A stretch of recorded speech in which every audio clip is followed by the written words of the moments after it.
Hello student, मैं doctor जागृति मीना। हम यहाँ पर BSc part first paper first inorganic chemistry की यूनिट थर्ड स्टार्ट कर चुके हैं।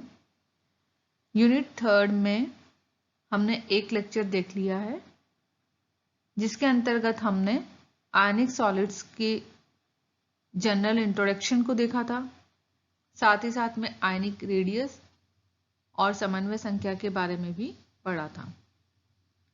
और त्रिज्या अनुपात को हम किस तरह से कैलकुलेट करते हैं ये हमने देखा था। त्रिज्या अनुपात की कैलकुलेशन हमने लास्ट लेक्चर में केवल ऑक्टाहेड्रल स्ट्रक्चर वाले क्रिस्टल के लिए करी थी। आज के इस लेक्चर में हम त्रिज्या अनुपात की गणना टेट्राहेड्रल और क्यूबिक स्ट्रक्चर वाले आयनिक सॉलिड्स के लिए या क्रिस्टल्स के लिए करेंगे। साथ ही साथ हम क्रिस्टल डिफेक्ट्स के बारे में भी थोड़ी सी जनरल बातें करेंगे। तो चलिए स्टार्ट करते हैं आयनिक सॉलिड्स का ये लेक्चर नंबर 2। चतुष्फलकीय संरचना के लिए त्रिज्या अनुपात, radius ratio for tetrahedral structure. किसी घन के एक फलक के दो विकर्णों B और C तथा इसके विपरीत स्थित फलक के अन्य दो विकर्णों के कोने A और D को मिलाने पर चतुष्फलक प्राप्त होता है। यहाँ पर हम इस स्ट्रक्चर में भी देख सकते हैं या इस डायग्राम में भी दे सकते हैं कि दो विकर्णों के कोने B और C, ठीक है, ये B और ये C, इसको हमने मिलाया और इसके विपरीत स्थित जो फलक है उसके विकर्ण के दोनों कोने A और D, ये जो फलक है इसके विपरीत ये नीचे वाली फलक है, इसके ये कोने A और D को हम मिला लेते हैं तो हमारे पास में टेट्राहेड्रल स्ट्रक्चर आ जाती है। ये देखिए A, D, C, B और वापस A, तो ये एक टेट्राहेड्रल स्ट्रक्चर हमें प्राप्त हो गई। ये स्ट्रक्चर प्राप्त हो गई। अब क्या होगा, इस टेट्राहेड्रल के केंद्र O पर सभी ऋण आयनों को स्पर्श करता हुआ एक धनायन रखा है, ठीक है, ये इसका सेंट्रल है O। यहाँ पर एक पॉजिटिव आयन है, कैटायन है, जो कि सभी ऋण आयन को यानी कि नेगेटिव आयंस को टच कर रहा है। यहाँ सेंटर में एक कैटायन रखा हुआ है। O से AD पर लंब OP डालते हैं। अब ये O है, इस पर एक हम लंब डालते हैं, किस पर, AD पर। O और P, ये देखिए ये O और ये P, एक हमने लंब डाला, एक लंबवत रेखा खींची तो समकोणीय त्रिभुज OAP में हमें एक त्रिभुज प्राप्त होगा OA और P, ठीक है, ये एक हमें ट्रायंगल प्राप्त हो जाएगा। इसमें अगर हम देखें तो OA square equal to AP square plus OP square होगा, ठीक है। ये OA square equal to AP square, A और P का स्क्वायर प्लस OP स्क्वायर।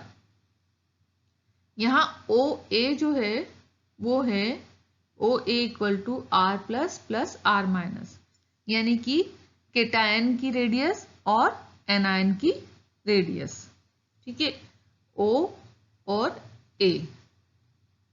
इसके बाद में AP इक्वल टू क्या है, R, ये A और ये P, ये है R के बराबर, सॉरी R माइनस के बराबर। OP घन की लंबाई का आधा है, ये O और ये P, ठीक है, ये जो है वो घन की लंबाई का हाफ है, क्योंकि घन की प्रत्येक भुजा क्या होती है, बराबर होती है, अतः OP equal to AF upon 2।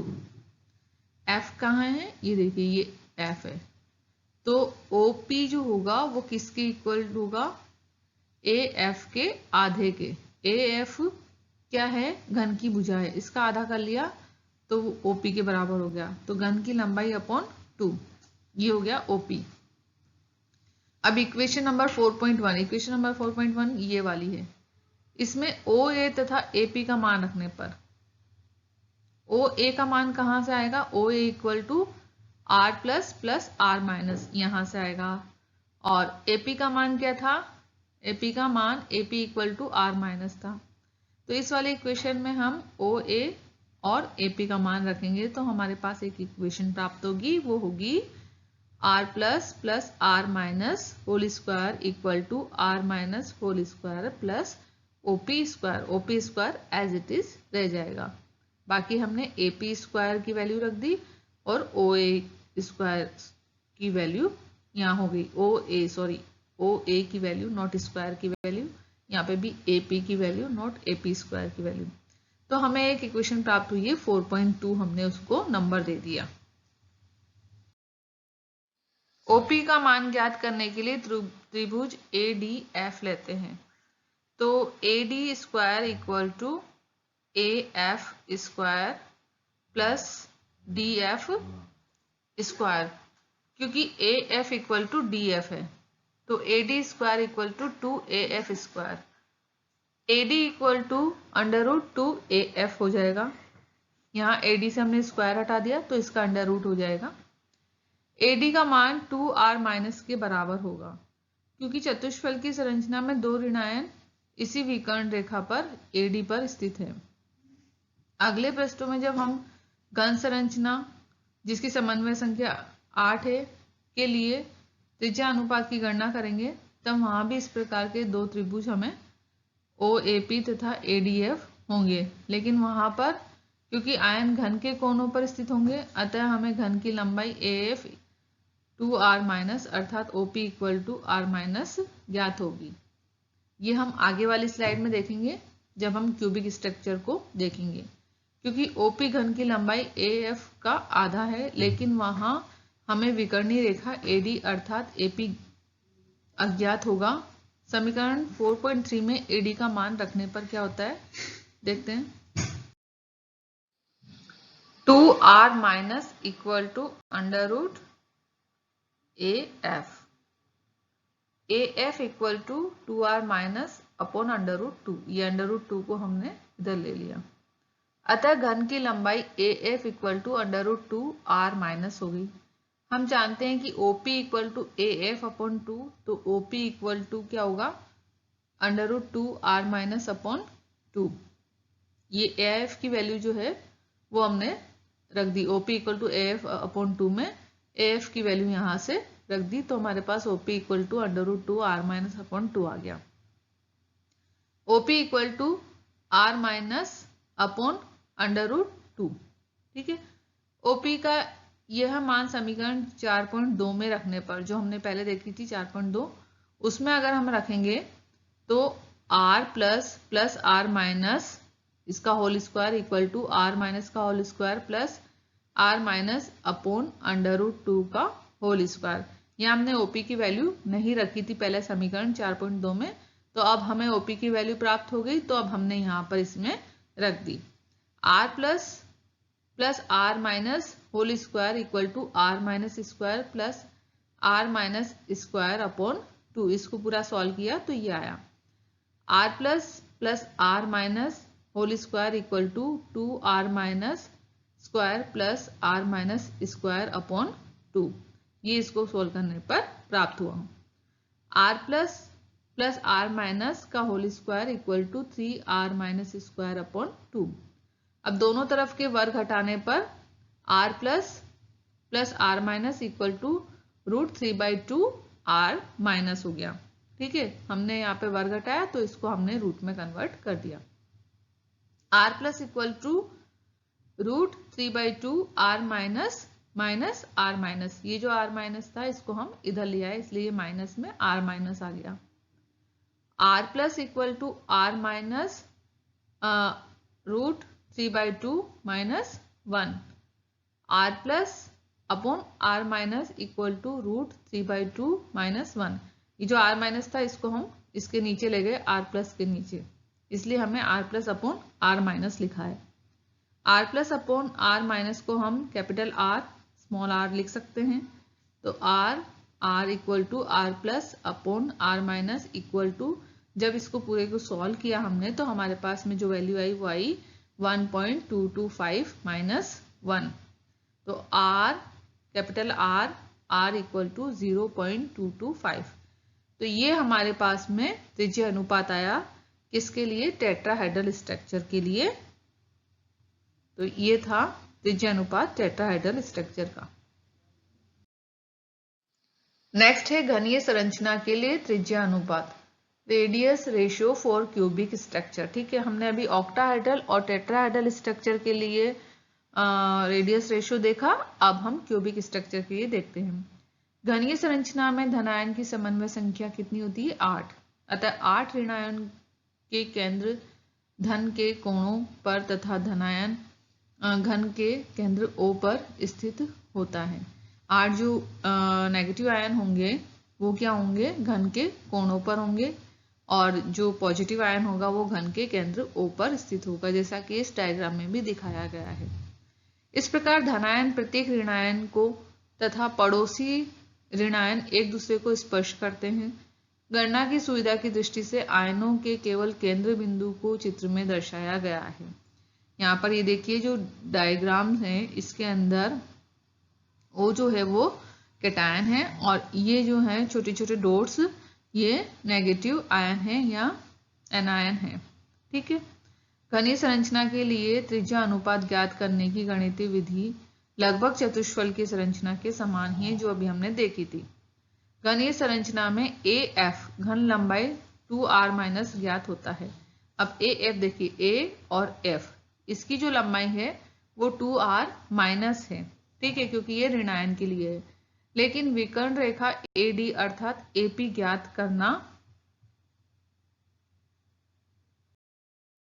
अभी पिछली स्लाइड में हमने देखा कि जो क्यूबिक स्ट्रक्चर है उसमें AF घन लंबाई 2r माइनस ज्ञात है, लेकिन विकर्ण रेखा AD या AP को हमें ज्ञात करना है। तो इसको कैसे ज्ञात करेंगे देखते हैं। इसमें समकोणीय त्रिभुज OA और P है। ठीक है, अब इस समकोणीय त्रिभुज में हम देखते हैं OA square equal to AP square plus OP square होता है। तो OA equal to R plus plus R minus हो गया। AP स्क्वायर जो है वो धनायन के लिए त्रिज्या R प्लस हो गई, और OP स्क्वायर में ऋणायन के लिए त्रिज्या R माइनस हो गई। अब OP equal to AF upon 2 equal to घन की लंबाई अपॉन 2। AF हमने अभी बताया था कि 2r माइनस है, तो AF की जगह 2r माइनस लिख दिया upon 2 equal to r minus. तो AP equal to AD upon 2 आ गया। अब समीकरण नंबर 4.4 में मान रखने पर, किसका?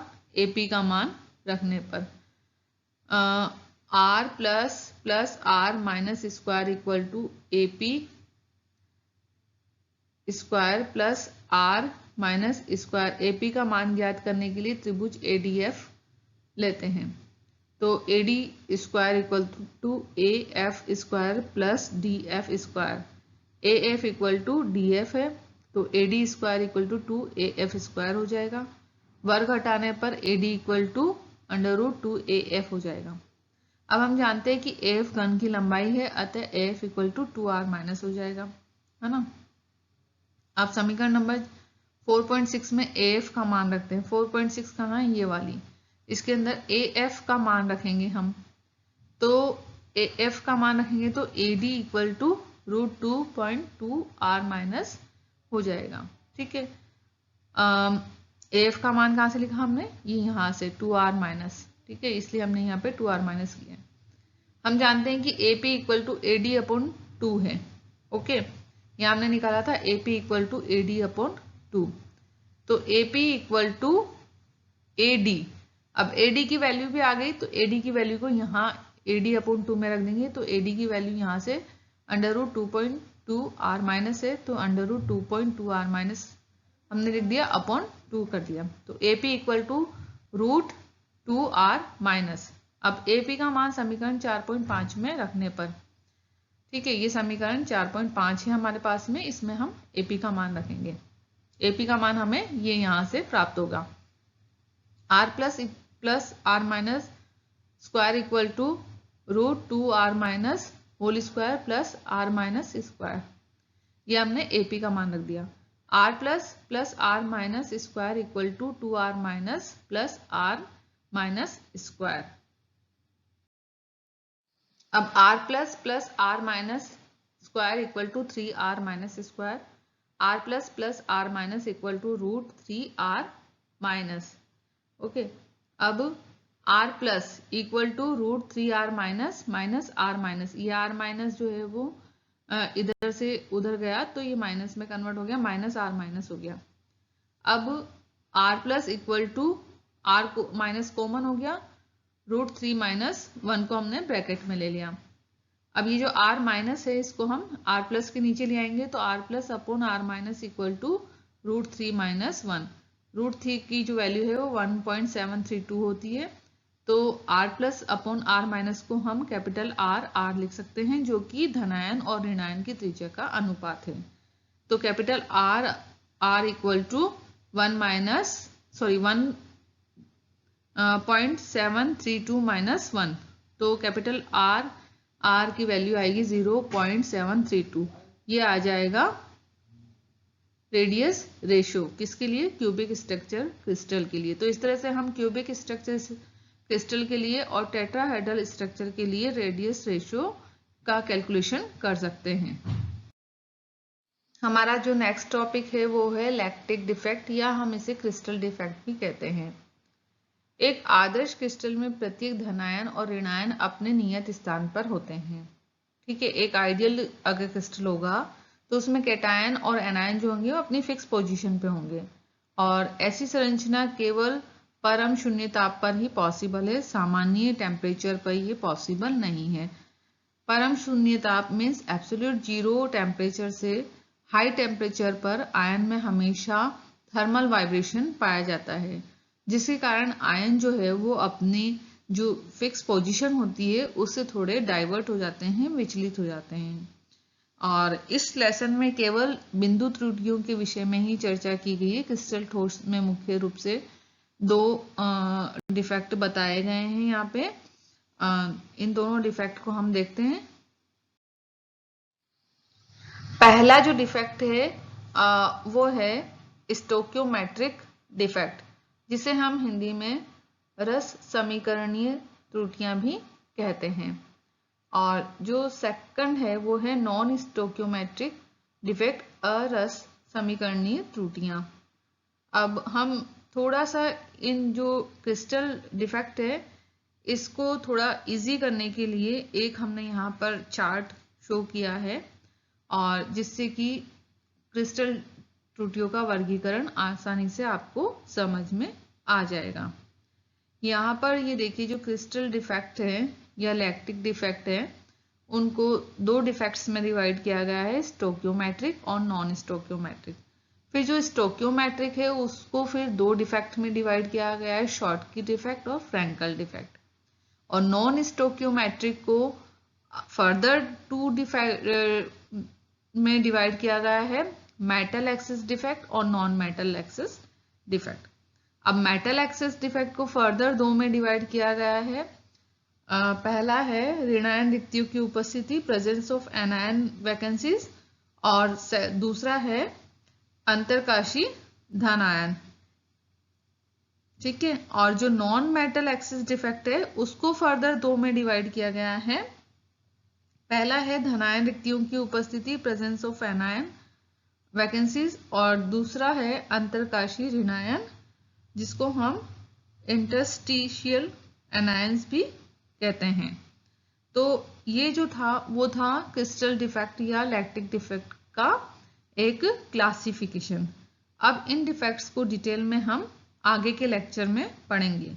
तो इस लेक्चर में जो आपको मैंने रेडियस रेशियो की गणना बताई है टेट्राहेड्रल और क्यूबिक स्ट्रक्चर के लिए, वो अच्छे से समझ में आ गई होगी, और लैक्टिक डिफेक्ट का जो वर्गीकरण है, क्लासिफिकेशन है, वो भी अच्छे से समझ में आ गया होगा।